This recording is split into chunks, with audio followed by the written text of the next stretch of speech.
আদম আলাইহিস সালাম বলে, আজরাইল, আমার রূহটা তুমি নিয়ে যাবে। বলে, জি, আপনার রূহটা নেওয়ার জন্য আল্লাহ পাক হুকুম দিয়েছে। আদম আলাইহিস সালাম বলে, একটু সময় দাও আমারে, আমার ছেলেদেরকে ডাক দে। বলে, ছেলেরা রে, তোমরা কে কোথায় আছো? আমি তোমার বাবা আদম, আমার পরাণে ফল খাইতে চাই, জান্নাতি ফল খেতে চাই, কারণ আমি মারা যাব, আমি দুনিয়া থেকে চলে যাব। আমার মন চায় ওই জান্নাতের মধ্যে নেওয়া খেয়েছিলাম, জান্নাতের মধ্যে অনেক ফল খেয়েছিলাম, আমার মন চায় একটু ফল খাইতে। আদমের সন্তানেরা ফলের সন্ধানে বাইর হয়ে গেলেন।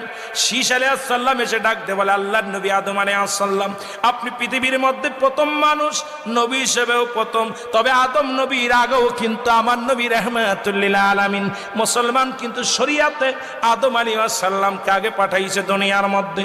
শীষ আলাইহিস সালাম ডাকতে বলে, আব্বা জান, আপনিও নবী, আপনি আল্লাহর পয়গম্বর আর প্রথম নবী, প্রথম মানব, যেহেতু দুনিয়ার মধ্যে আপনি আল্লাহর কাছে চাইতে দেরি, আমার আল্লাহ দিতে দেরি না, আপনি চান। আদম আলাইহিস সালাম বলে, আমি ভুল করেছিলাম, ওই জান্নাতের মধ্যে অনেক আরামে এসেছিলাম, একটা ভুল করার কারণে আমি আদম বিতাড়িত হয়েছি। কোন মুখ নিয়ে আমি আল্লাহর কাছে চাইব জান্নাতি ফল?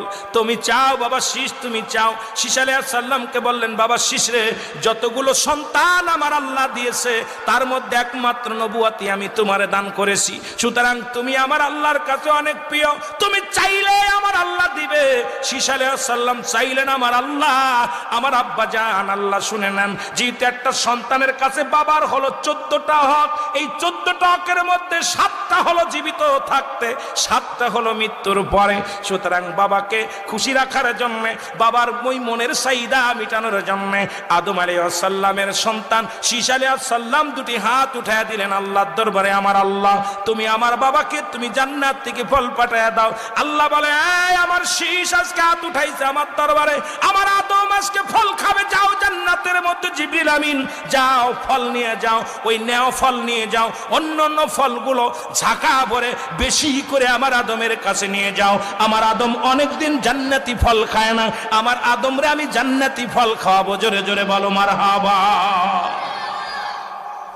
ফল নিয়ে জিবরিল আমিন যখন ফেরেশতারা নিয়ে রওনা হয়ে গেলেন, আমার আল্লাহ ডাকতে বলে, ফেরেশতারা দাঁড়াও, জিবরিল দাঁড়াও, কারণ পৃথিবীর মধ্যে আমার আদমের যত সন্তান হয়েছে প্রত্যেকে জোড়ায় জোড়ায় একটা ছেলে একটা মেয়ে, আমার শীষের সঙ্গে কোনো জোড়া দিই নাই, সুতরাং আমার শীষ অবিবাহিত আছে, যেহেতু নবুয়াত পেয়ে গেছে, জান্নাত থেকে একটা সুন্দরী হুর নিয়ে যাও, কারণ দুনিয়ার কোনো মেয়ে শীষ আলাইহিস সালাম বিয়ে করবে না, দুনিয়ার মধ্যে আমি বরাদ্দ করি নাই শীষের জন্য, এই জান্নাত থেকে একটা হুর নিয়ে যাও, এই হুরের সঙ্গে শীষ আলাইহিস সালামের বিবাহ পড়ায় দিবা, কারণ আদম আলাইহিস সালামের দায়িত্ব একেতে শেষ হয়ে যাবে, কারণ আদম আলাইহিস সালাম মুসলমান, শোনো, আদম আলাইহিস সালাম ছিল নবী, উনি মৃত্যুর আগে ওনার একমাত্র অবিবাহিত সন্তান, ওকে যদি বিয়ে করায় দাও আদম আলাইহিস সালাম তার দায় মুক্ত হয়ে যাবে, চলে যাও, তাড়াতাড়ি চলে যাও।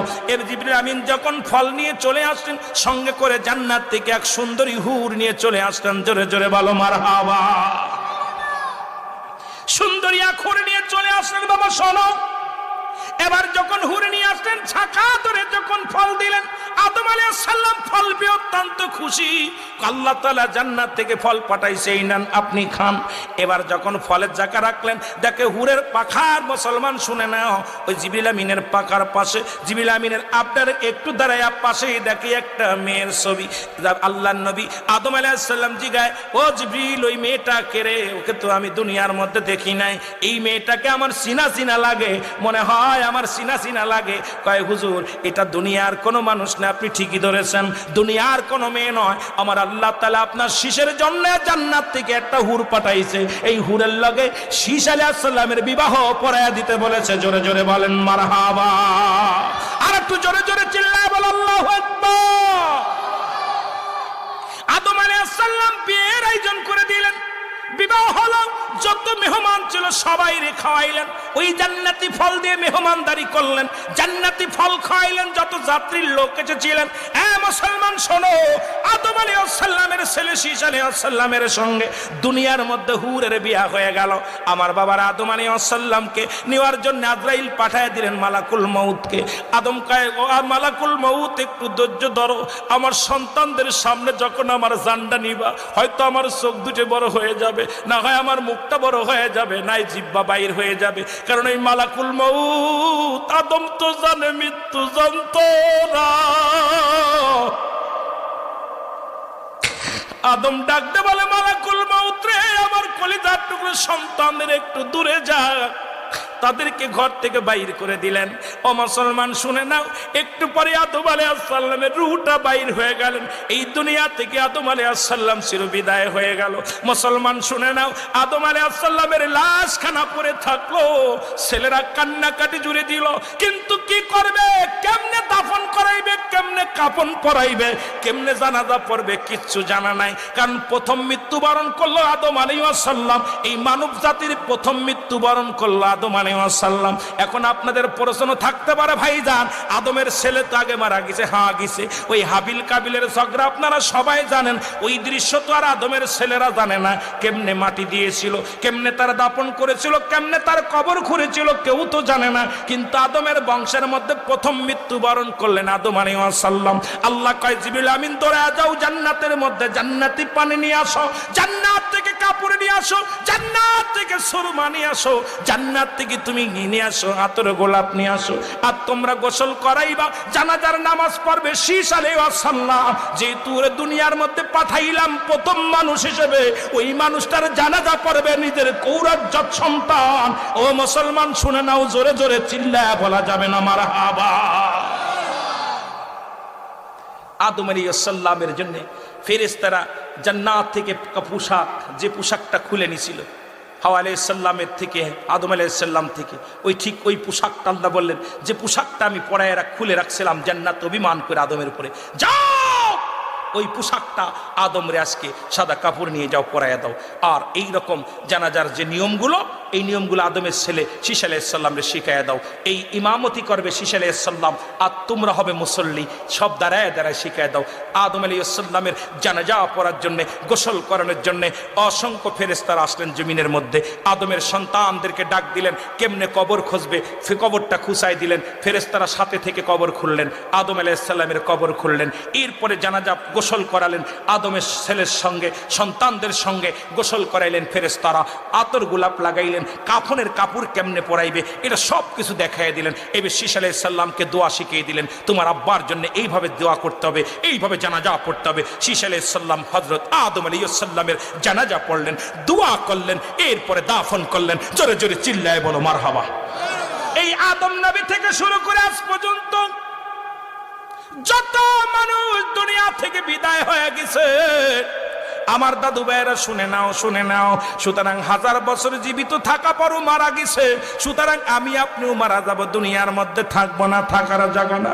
এই দুনিয়ায় থাকার জায়গা নয়, থাকার জায়গা নয়।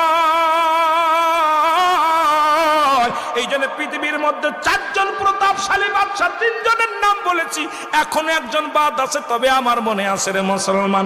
একজনের নাম হলো বলতেছিলাম বাদশা জুলকারনাইন মুসলমান, আর একজন হলো বাদশা সুলাইমান, আর কাফেরদের মধ্যে বাদশা নমরুদ, আর একজনের নাম হলো বুখতানসর। এই পৃথিবীর মধ্যে আল্লাহ পাক তাদের প্রতাপশালী বাদশা করলো, রাজত্বই দান করেছিল, তারা দুনিয়া থেকে বিদায় হয়ে গেছে, কেউ বেঁচে নাই। জোরে জোরে চিল্লায় বলা যাবে না ঠিক কি না?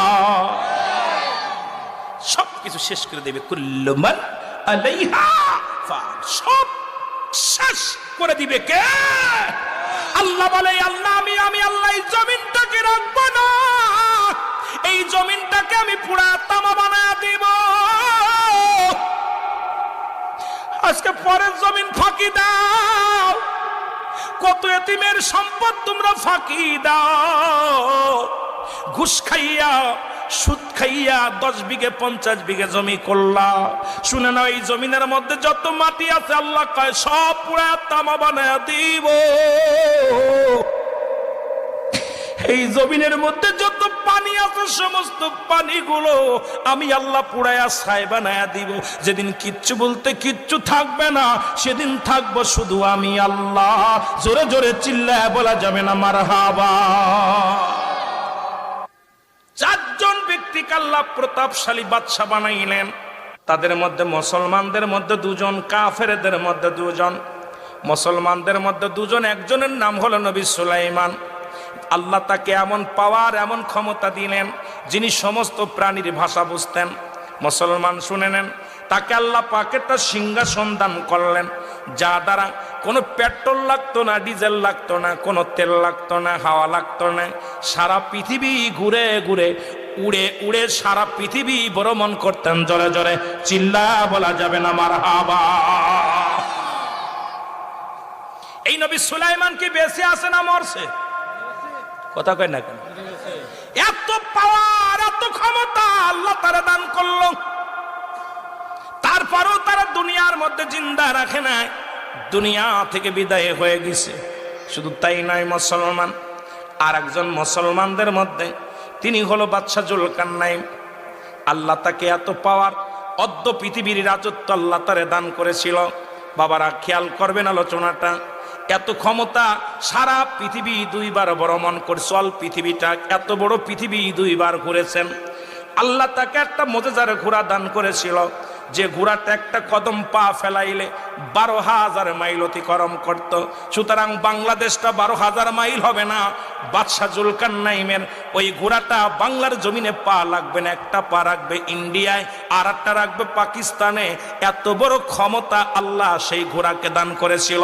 আল্লাহ তারে হায়াত দিয়েছিল 1600 বছর। কত বছর?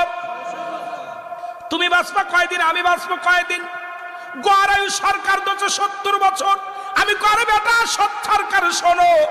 আবার অনেক সময় অনেক পাগলামি করে কেউ কেউ বলে আমরা হায়াত দিয়েছি। নাউজুবিল্লাহি মিন যালিক। কারণ হায়াতের মালিক কে? আরো জোরে বলেন। আমি মনে করি আপনারা আরো হায়াত খাইছেন।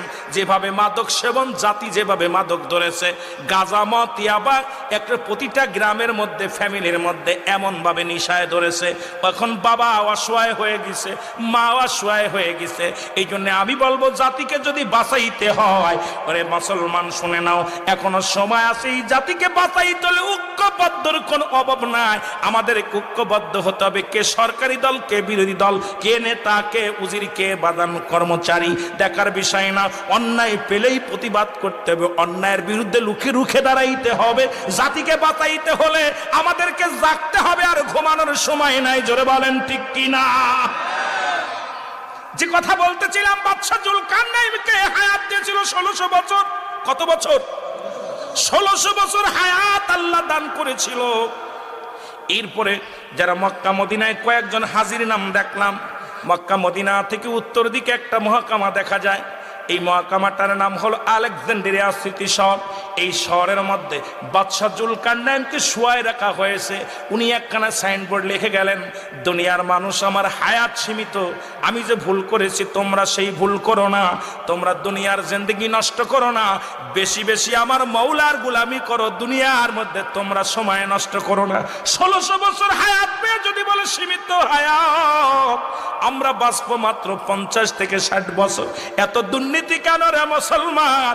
কি লয়া যাবা কবরে? তো মুসলমান ওই আপনার ওই জানাজার যখন পরে বিদায় করে দিবে, কাপড়ের কোনো পকেট থাকবে না, কবরে কোনো ঘুষ চলবে না, কবরে কোনো মুসলমান কোনো দুর্নীতি চলবে না। ওই কবরে শোয়ানো পর নিজের আমল নামাটা নিজ হাতে লেখা লাগবে রে মুসলমান। আমার বাবারা গভীর মনোযোগ। বলতেছিলাম, চারজন ব্যক্তি প্রতাপশালী বাদশাহ, মনে আসেনি রে বাবা? দুজন হলো মুসলমান, দুজন হলো কাফের। বাদশা জুলকারনাইন মরা লাগছে। কাফেরদের মধ্যে দুজন, একজনের নাম হলো নমরুদ। ফেরাউন বাজার নমরুদ যিনি বলা হয়, যিনি আল্লাহর সঙ্গে যুদ্ধ করার জন্য বিশাল একটা গম্বুজ বানাইলেন, বিশাল একটা মিনার বানাইলেন। আল্লাহরে মারবো, আল্লাহরে মারার জন্য তীর বানাইলেন। ওই শগুন পুষলেন। অনেক লম্বা ইতিহাস রে মুসলমান, শুনে নাও। আল্লাহ পাক রে মারার জন্য তীর যখন ছুড়লেন, এই তীরটা যায়া আল্লাহ কয় জিবরিল আমিন তীরটা লাগাও, তীরটা নিয়া লাগায় দাও, একটু রক্ত লাগায় দাও। রক্ত লাগায় দিছে রে মুসলমান। কয় আল্লাহরে খুন করেছি, এখন আমি নিজেই আল্লাহ হয়ে গেছি, কারণ আল্লাহর দুনিয়ার মধ্যে নাই, জমিনের মধ্যে নাই, আল্লাহ তো নিজেই নিহত হয়ে গেছে, একবারে শেষ হয়ে গেছে। এই নমরুদরে সাইজ করার জন্য আল্লাহ পাঠাইলেন কিছু মশা। কি পাঠাইলেন? কিছুদিন আগে করোনা দিছিল আল্লাহ সাইজ করার জন্য, ঠিক না? কেন সাইজ করতে চায় তা কি জানেন? আপনারা শুনলে অবাক হয়ে যাবেন। আয়ামে জাহিলা জামানায় রাসূল আকরাম সাল্লাল্লাহু আলাইহি সাল্লাম যখন আসলেন, ওই জামানায় মরা মানুষের সঙ্গে জিনা হতো। রাসূলের জামানায় কবর থেকে লাশ উত্তোলন করে এক যুবক জিনা করেছিল। আর ওই জামানায় আজ থেকে 570 খ্রিস্টাব্দে রাসূল আসছে, আর এখন হলো কত খ্রিস্টাব্দ চলে? এ মুসলমান, সেই রাসূলের আগমনে শরিয়াতে তখন এই ঘটনা ঘটেছিল। আর বর্তমান বাংলাদেশে চট্টগ্রামে মেডিকেল কলেজ হাসপাতালে মর্গে জিনা হয়, বর্তমান বাংলাদেশে ঢাকা মেডিকেল কলেজ হাসপাতালে জিনা হয়। তখন ধরা পড়লো, ডোমদেরকে রিমান্ডে নেওয়ার পর ওরা বলল দেখা গেছে গলায় ধরে নিয়ে মারা গেছে, আলামত হলো জিনার। দেখা যায় মারা গেছে বিষ খায়া, আলামত হলো জিনার। দেখা যায় মারা গেছে অ্যাক্সিডেন্ট করে, আলামত হলো জিনা। যখন ডোমেদেরকে যখন রিমান্ডে নেওয়া হলো, এই দুই ডোম, চট্টগ্রামের ডোম আর আমাদের ঢাকা মেডিকেল কলেজ হাসপাতালের ডোম, ইন্ডা শিকার গেছে একজন নয় দুজন নয়, আজ থেকে শত শত নারী। যখন আমরা লাশ কাটার জন্য এই টেবিলের উপরে রাখি, তখন ওদের দেহ আগে ভোগ করে নিই, তাদের সঙ্গে জিনা করার পর তারপরে তাদের লাশ কাটি। তা বাংলাদেশে 90% মুসলমানের দেশে এইটা কাজ যদি আমেরিকা হতো মেনে নিতাম, লন্ডন হলে মেনে নিতাম, ভারত হলে মেনে নিতাম, শ্রীলঙ্কায় হলে মেনে নিতাম। আজকে আমার দেশ, যেখানে অসংখ্য আল্লাহর ওলিরা শুয়ে আছে, যেখানে অসংখ্য আলেমের দেশ, অসংখ্য ইমামের দেশ, অসংখ্য ওলিদের দেশ, এই দেশে মর্গে জিনা হয়। এখনো যে আল্লাহ আমাদের গজব দেয় নাই, আমাদেরকে বাঁচিয়ে রাখছে, আল্লাহর দরবারে শুকরিয়া আদায় করার দরকার আছে কিনা? মুসলমান গভীর মনোযোগ। যে কথা বলতেছিলাম, আমার বাদানেরা দিলের কান্ডা লাগা শুনে নাও। কোথায়? এই নমরুদের সাইজ করলো মশা দিয়া, মশা পাঠাইলে এক জাক, মনে আছে না? এক জাক মশা। এই মশা চলে আসছে মেঘমালা হইয়া, বৃষ্টির মতো আসছে। নমরুদ দেখে রে প্রচুর পরিমাণ মশা আকাশ থেকে মেঘ মনায় নামছে, আসিয়া এমন কামড় শুরু করলো। নমরুদ বাহিনীকে মশায় কামড়ায় সাইজ করে দিছে। এখন প্রতিনিয়ত আজকে 17 জন না কয়জন মারা গেছে ডেঙ্গু রোগে। সুতরাং বাংলাদেশে প্রতিনিয়ত ডেঙ্গুতে মারা যায়, কারণ এই যে মশা নমরুদ বাহিনীকে সাইজ করার জন্য মশা আসছে। এই মশা যখন নমরুদ বাহিনী শেষ হয়ে গেল, একটা ল্যাংড়া মশা, কানা, লেকচোক নাই, একটা হাত পা নাই, ল্যাংড়া আল্লাহর কাছে প্রার্থনা করে, আল্লাহ আমারে তো পাঠাইলা নমরুদের সাইজ করার জন্য, আমি তো সবার পিছে পড়ে গেছি, আমি তোর বাহিনীকে কামড় দিতে পারি নাই, আমার আল্লাহ একটু দয়া করো, আমার দিকে একটু তাকাও গো আল্লাহ, আমি তোমার আল্লাহ। ওই নমরুদ বাহিনীকে সাইজ যেহেতু করতে পারি না, মনে বড় কষ্ট, যুদ্ধের ময়দানে এসে খালি হাতে ফিরে গেলে কেমন হয়, আল্লাহ আমারে তুমি এমন শক্তি দাও, আমি যেন নমরুদের সাইজ করতে পারি। জোরে জোরে চিল্লায় বলেন মারহাবা।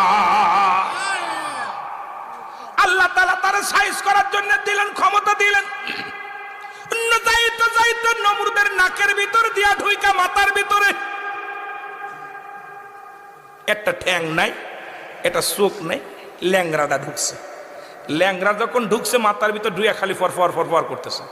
নমরুদ কয় মরিছি, কাম সারছে। নমরুদ আর রাজ দরবারে বসতে পারে না, খালি মাথা, যেই রাজ দরবারে আসে মাথার ভিতর কামড় শুরু করে দেয়। আর জুতা দিয়ে নমরুদের 1 নাম্বার উজির যিনি ছিলেন, ও বাজান মুসলমান শুনে নাও, এ মুসলমান, ওকে ডাক দে, বলতেছে পিতা মাথার মধ্যে জোরে জোরে বাড়ি মার। জুতা খুইলে নমরুদের মাথার ভিতর ঠুক ঠুক করে খালি বাড়ি মারে। আল্লাহু আকবার বলেন। যেই বাড়ি মারে ভালো লাগে, বাড়ি মারে ভালো লাগে। হামান, নমরুদের উজিরের নাম কি? হামান। হামান রে বলতেছে, হামান জোরে জোরে পিটা, আর ভাল লাগে না, কামড় দিতেছে। হামান কাইয়ে মরিছে তো কি কর্মচারী আমি। এখন হামান জুতা দিয়ে জোরে একটা মারছে বাড়ি, এক বাড়িতে নমরুদ কাজ। আল্লাহু আকবার বলেন। মশাটা উড়ে চলে গেছে। আল্লাহ সাইজ করবে কখন কারে দিয়া, কেউ বলতে পারে না। আল্লাহ হলো স্রষ্টা, আমরা হলাম সৃষ্টি। স্রষ্টার কোনো মৃত্যু নাই, সৃষ্টির মৃত্যু আছে। সুতরাং সৃষ্টি কুলে আইসা আপনার এত মস্তানি কিসের? আল্লাহর শুকরিয়া আদায় করার দরকার। জোরে বলেন ঠিক কিনা? বনি ইসরাইলদের 3 ব্যক্তির ঘটনা, বনি ইসরাইলদের মধ্যে 3 লোকের ঘটনা। একজন হলো টাকলা, আরেকজন ধবল রোগী, আরেকজন হলো অন্ধ। আল্লাহ পাক ফেরেশতা পাঠায় দিয়েছে 3 জনের কাছে। 3 জনের দেখ, কেউ একজন ধবল রোগী, উনি মানুষের ভিতর লজ্জায় যাইতে পারে না। কথা ভালো করে বুঝিয়ে নেওয়া, অকৃতজ্ঞতা মানুষ কেমনে স্বীকার করে, এই স্বীকারগুলো আজকে আমি আপনাদের বোঝানোর জন্য ঘটনাটা বলতেছি। ফেরেশতা আল্লাহ ডাকতে বলে, ফেরেশতা চলে যাও, ওই 3 ব্যক্তির কাছে যাও। যে ব্যক্তি টাক, যার মাথায় টাক, বড় কষ্টের মধ্যে আছে, সে লজ্জা পায় মানুষের মধ্যে বাইর হতে, সে বড় লজ্জা পায়, তার মাথায় চুল নাই। আমি আল্লাহ দয়া করব, যাও, আমি দোয়া করি, তুমি যাও আমার কাছে দয়া ভিক্ষা চাইতে বলো, আমি আল্লাহ দয়া করে মাথার চুল গজানোর ব্যবস্থা করে দিব। জোরে জোরে বলেন মারহাবা। চলে যাবা কোথায়? ডবল ব্যক্তির কাছে, যিনি পাকুড়া গায়ের মধ্যে, উনি লজ্জায় সমাজের মধ্যে মুখ দেখাইতে কষ্ট পায়, মনে বড় কষ্ট ইবাদত করে, কিন্তু মনের ভিতরে একটা কষ্ট, আল্লাহ আমি ধবল রোগী, আল্লাহ তুমি আমার এটা সেরে দাও। যাও, ওর কাছে যাও, ও যদি চায় আমি আল্লাহ দয়া করি এটাও সেরে দিব, আর কি চায় সেটাও দেখে আসবা। চলে যাও, কানার কাছে চলে যাও। যে ব্যক্তির চোখ নাই, ওই ব্যক্তি বড় অসহায়, দুনিয়ার আলো বাতাস দেখতে পারে না, ওর কাছেও চলে যাবা। ওর কাছে আজকে আমি আল্লাহ পাক 3টা ব্যক্তির রহমত দিয়া ভরপুর করে দিব। জোরে জোরে চিল্লায় বলেন মারহাবা। ফেরেশতা জিবরিল আমিন চলে আসছে। ফেরেশতা সালাম দিছে। প্রথম ব্যক্তি ডবল ব্যক্তিকে, আসসালামু আলাইকুম ভাই। মানুষের সুরে ওয়ালাইকুম আসসালাম ভাই, আপনার কি মনে কোনো কষ্ট আসেনি? কয় কষ্ট একটা, এত আল্লাহর ইবাদত করি, বন্দেগি করি, কত না চোখের পানি ছেড়ে কান্দি, বড় কষ্ট আমার মনের ভিতরে। আমার আল্লাহ তাআলা যদি আমার এই ধবল রোগটা সেরে দিত, আমার এই যদি গায়ের রোগটা সেরে দিত, এই সাদা চামড়া, ধলা ধলা চামড়া, এই চামড়াটা যদি এক করে দিত, তাহলে আমি আল্লাহর দরবারে শুকরিয়া আদায় করতাম। ফেরেশতা জিবরিল দোয়া করলেন আল্লাহর কাছে, আল্লাহ এই লোকটা তো মনে মনে চাইছে, এই কথা শুধু আমার কাছেও দাবি করছে, রোগটা যদি সেরে যায় সবচেয়ে বেশি খুশি হবে। আল্লাহ কয় দিয়ে দাও। সঙ্গে সঙ্গে ওনার মাথার ভিতরে হাত বোলায় দিছে ফেরেশতা, সঙ্গে সঙ্গে ওনার রোগটা ভালো হয়ে গেছে। জোরে জোরে চিল্লায় বলেন মারহাবা। রোগ ভালো হয়ে গেছে। রোগটা ভালো হওয়ার পর বলতেছে, ভাই তুমি কি চাও? বলে আমি আর কি চাবো, আমার একটা লোভ আছে, যেহেতু গরিব মানুষ, আমি আপনি যদি একটা উট দিতেন, একটা উট দিতেন। ফেরেশতা জিবরিল একটা মুসলমান একটা উটনি দিলেন, গর্ভবতী উটনি দিলেন। কয় উটটা নাও, উটনি নাও। উট বলে যেটা পুরুষ, আর যেটা মহিলা তাদেরকে বলে উটনি বলে। এই একটা উটনি এনে দিলেন, নাও, এটা দিয়া তুমি কি করো, তুমি এটা দিয়ে ফলাবা, আর এটা তোমাকে দিয়ে দিলাম, এটা নাও। দিয়ে চলে গেলেন। চলে গেলেন টাকলার কাছে। টাক, যে ব্যক্তি টাক, যার মাথায় টাক চুল নাই, সালাম দিলেন। বলে ভাই তোমার মনে কি কোনো চা আসেনি, কোনো আশা আসেনি মনে? বলে চা একটা ছিল, সারা জীবন আমার মৌলার গোলামি করলাম, আমার মাথায় বড় টাক, বড় লজ্জা লাগে মানুষের ভিতরে যেতে। যদি আল্লাহ তাআলা আমার টাকটা যদি সেরে দিত, আমার অসুখটা যদি সেরে দিত, সবচেয়ে বেশি খুশি হতাম। ফেরেশতা জিবরিল মাথার মধ্যে হাত বোলায় দিলেন, সঙ্গে সঙ্গে আল্লাহ পাক তার মাথার মধ্যে চুল গজায়া দিলেন। জোরে জোরে চিল্লায় বলেন মারহাবা। মাথায় যখন চুল হয়ে গেলেন, অত্যন্ত খুশি হলেন। বলে তুমি কিছু চাওনি? বলে আমার আশা আছে, আমি গরু ভালোবাসি, যদি একটা গরু পাইতাম। আমার আল্লাহ কয় ফেরেশতার ওরে একটা গরু দিয়ে দাও, গাভী দিয়ে দাও। একটা গভীন একটা গাভী দিয়ে দিলেন। অমুসলমান চলে গেলেন কোথায়? ছোট্ট করে কথাটা বলে আমি আলোচনা শুরু করব। চলে গেলেন কোথায়? অন্ধর কাছে। অন্ধরে বললেন, অন্ধ অন্ধ, তোমার মনের কোনো চা আসেনি, কোনো আশা আসেনি? বলে হুক, কে গো তুমি? সবচেয়ে বড় চা, আল্লাহ যদি আমার চক্ষু দুটো ভালো করে দিত, ওই আল্লাহর দরবারে সারা জীবন প্রশংসা করতাম, আমার আল্লাহ শুকরিয়া আদায় করতাম যদি চক্ষু দুটো ভালো হয়ে যেত। জিবরিল ফেরেশতা জিবরিল আমিন যখন হাতটা দিছেন, সঙ্গে সঙ্গে চোখ দুটি ভালো হয়ে গেছে। বলে ভালো হওয়ার পর শুকরিয়া আদায় করে, আপনার কোনো আশা আসেনি? আশা একটা আছে, আমি বকরি ভালোবাসি, আমার মাওলা যদি কিছু বকরি দিত তাহলে কতই না ভালো হতো। ফেরেশতা জিবরিল আমিন ওনাকে একটা বকরি দিলেন। জোরে জোরে চিল্লায় বলো মারহাবা। মানুষের চাহিদা, বাড়ি করলে গাড়ি চায়, গাড়ি করলে বাড়ি চায়, আমার টাকা 10,000 দিলে আরো 10,000 চাবারে। কথা বুঝেন নাই?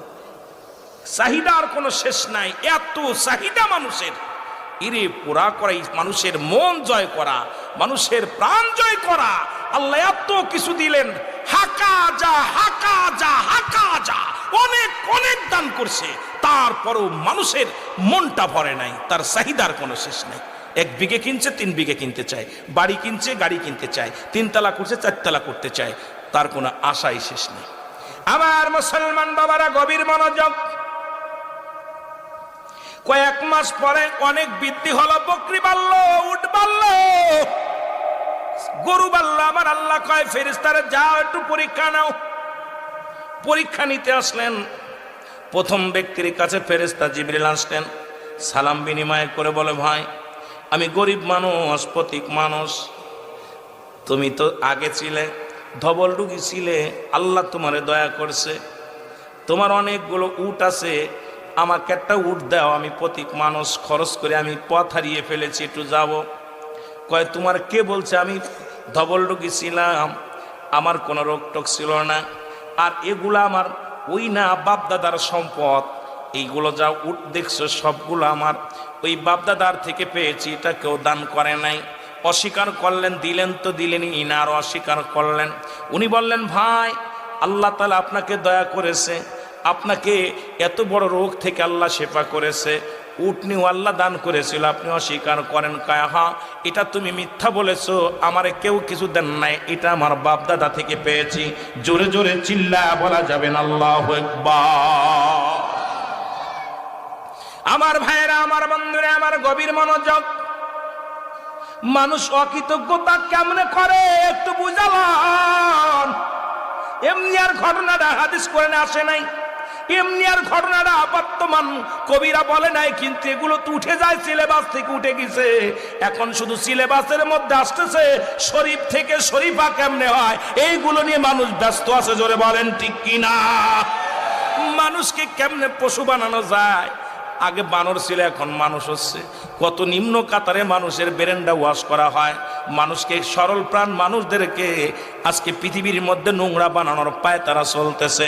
কারণ শিক্ষানীতির অবস্থা এত ভয়ঙ্কর অবস্থানে দাঁড়াইছে, যেখানে কোরআনের জ্ঞান নাই, হাদিসের জ্ঞান নাই, মানুষকে জানোয়ার বানানোর পায় তারা চলতেছে। জোরে বলেন ঠিক কিনা? এর দুর্নীতির ওই আখড়ায় বসে জাহির করে জ্ঞান, কলম দিয়া কামায় টাকা, কলম দিয়া কামাই টাকা, আবার ধরে সাধুর ভানোরা, শিক্ষিত শয়তানোরা। আরো জোরে বলেন, ওরা শিক্ষিত শয়তানোরা।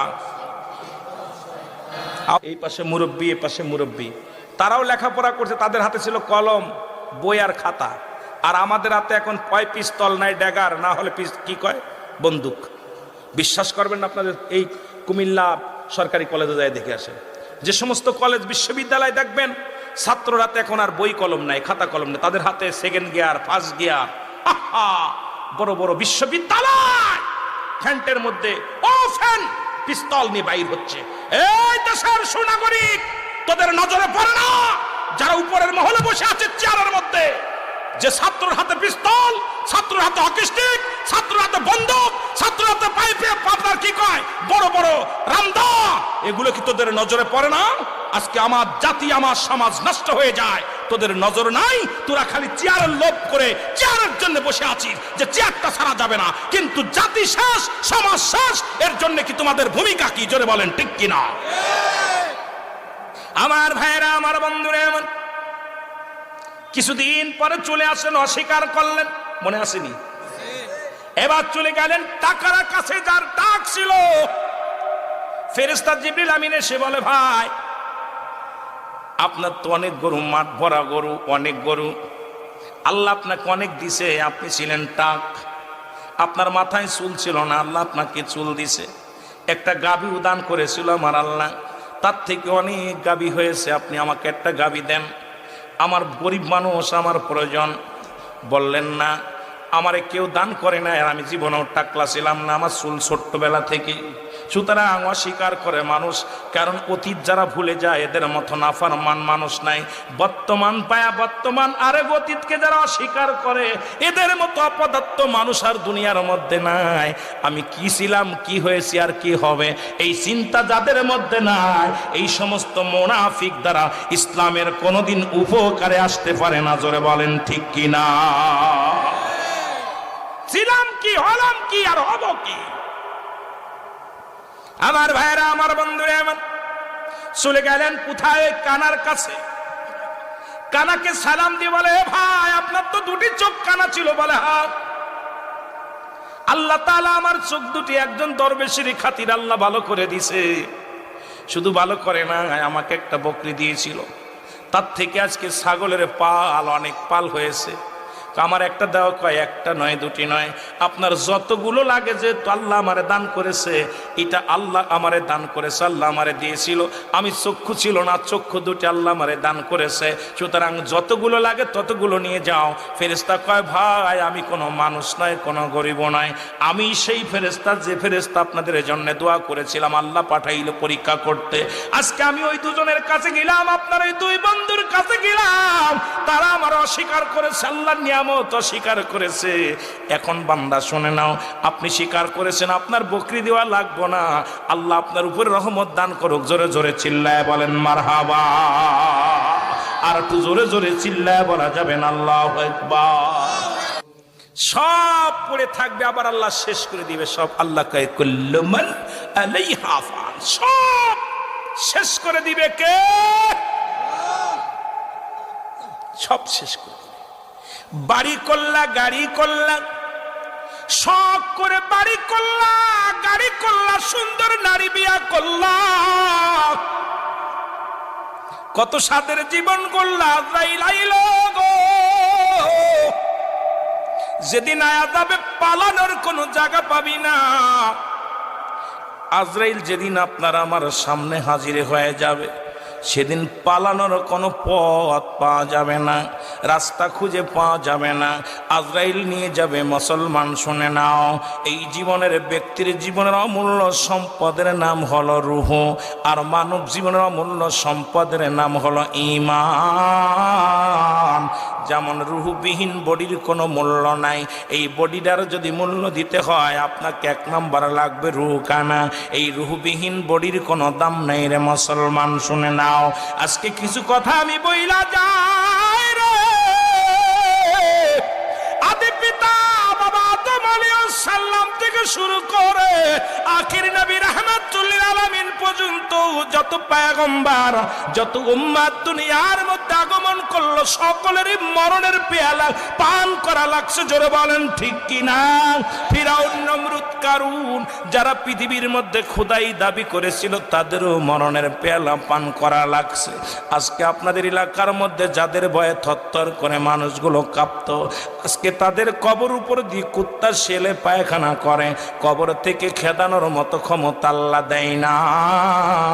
যাদের ভয়ে এলাকার মানুষগুলো ভয়ে থাকতো, নেতার ভয়ে, মেম্বারের ভয়ে, চেয়ারম্যানের ভয়ে এলাকার মানুষগুলো থরথর করে কাঁপতো, আজকে তাদের কবর উপরে দিয়া গরু ছাগলে ঘাস খায়, কবর থেকে খেদানোর মতো ক্ষমতা আল্লাহ দেয় নাই। সুতরাং এত মস্তানি কেন? কার জন্য ঘুষ খাও, কার জন্য সুদ খাও, কার জন্য জিনা বিচার করো, কার জন্য অন্যায় করো গো, কার জন্য তুমি দুনিয়ায় নামাজ ছেড়ে দিলা, কার জন্য তুমি ইসলামের বিধান বুইলা গিলা, কার জন্য তুমি সুদ খাও, ঘুষ খাও? এই দুনিয়ার সম্পদ খাবে লোকে, তোমার দেহ খাবে পোকে। জোরে জোরে বলেন ঠিক কিনা? একটু বাড়াবাড়ি করো, দুনিয়ার সম্পদ, এই সম্পদ খাবে লোকে, দেহ খাবে পোকে। আপনাদের কুমিল্লায় বড় আশ্চর্য হয়ে গেছি, কুমিল্লায় একজন ব্যক্তি 28 বছর পরে লাশ উত্তোলন হলো কুমিল্লার জমিনে। আমরা ফেসবুকে দেখেছি, আমরা সরাসরি দেখি নাই। ফেসবুকের মধ্যে দেখলাম কুমিল্লার জমিনে 28 বছর পরে ইমাম সাহেবের লাশ উত্তোলন হয়েছে। কার লাশ? ইমাম সাহেবের লাশ। এরপরে একটু কাফনের কাপড় পচে নাই, তার দেহের একটু গোস্ত পচে নাই, মাথার চুলগুলো পরে নাই, যেরকম লাশটা রেখেছিল ঠিক সেই রকমই আছে। আরো গায়ের মধ্যে যখন একটু আঘাত লাগছে, তাজা রক্ত গা থেকে বের হয়েছে। মারহাবা বলেন না? আর একটু জোরে, আর একটু জোরে। ইমামতি, উনি ইমাম ছিল, আমরাও ইমাম আর তারাও ইমাম, উনিও ইমাম ছিল।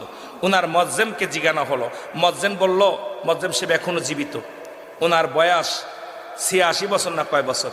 তা আমার বাবারা, মজ্জেম সাহেব বলতেছে আমি জীবনে ওনার আগে উঠে মসজিদে আসতে পারি নাই। আমি দেখছি হুজুর আইসা দেখি তাহাজ্জুদের নামাজ পড়া তসবিহ হাতের মধ্যে নিয়ে আল্লাহ জিকির করতো। হুজুর দেখছি তাহাজ্জুদের নামাজ একদিনও কাজা যায়নি। আমি যতদিন ফজরের নামাজ পড়তে এসেছি, আজান দিতে আসার আগে দেখি হুজুর আগে এসে বসে আছে। সুবহানাল্লাহ বলেন না? আরো জোরে বলেন, আরো জোরে বলেন। এরপর ওনার ছেলেকে জিজ্ঞাসা করা হলো, আপনাদের কুমিল্লার ওয়াজ শোনেন, বাইরে দরকার নাই, কুমিল্লার মানুষকে আল্লাহ কি ইজ্জত দিছে। আল্লাহু আকবার, পাশের ইউনিয়ন। আল্লাহ কবুল করুক, আমিন বলেন, আমিন বলেন। এরপর ওনার ছেলেকে জিজ্ঞাসা করা হলো, ওনার ছেলে বললেন আমার আব্বাজান এমন একজন ব্যক্তি ছিলেন যিনি এক ওয়াক্ত নামাজ কাজে, আমার কলেজ জীবনে একবার আমি নামাজ না পড়ে খানা খাইতে বসেছি, যে আমি কলেজ থেকে এসে যে সময় চলে যাচ্ছে, আমিও দ্রুত খানা খাওয়ার জন্য প্লেট নিয়ে বসি, আমার আব্বাও চলে এসে নামাজ আদায় করে। বলতেছে কি ব্যাপার, ওনার ছেলেটার নাম যেন কি বললো, তখন আমার সামনে থেকে খাবার প্লেটটা অনাসে টুক করে উঠাই নিয়ে চলে গেল। বাবা আগে নামাজটা পড়ে আসো, তারপরে খানা খাইতে বসো। কাব্য আমি পড়ছি আগে নামাজ। তা আমার জীবনে ছেলেটা বললো আমার আব্বাজান এমনই কড়া মানুষ ছিল, নামাজে কখনো আমাকে ছাড় দেন নাই। আমরা এই শীতের রাত, কনকনে শীতের রাত, আমার আম্মাজান অনেক বলতো আমার আব্বাকে, জোড়া শীতের মধ্যে শুয়ে আছে, কম্বল মধ্যে উঠায়েন না। আমি যতক্ষণ পর্যন্ত আমরা উঠি নাই, আমার আব্বা রাগারাগি করে আমাদেরকে নিজে গরম পানি করে দিছে। আমার আম্মা যান, আমার আব্বা যান আমাদেরকে হাত ধরে মসজিদে নিয়ে গেছে। নামাজ ইমামতি এমন ব্যক্তি ছিলেন যিনি আপনার ওই বাড়িতে যদি একটা ডিম তৈরি করতেন, মানুষের বাড়ি দাওয়াত নিয়ে ডিম খাইতেন। বাড়িতে যদি কি করতেন, বাড়িতে যদি উনি গোস্তের ব্যবস্থা করতো, দাওয়াত নিয়ে গোশ খেত।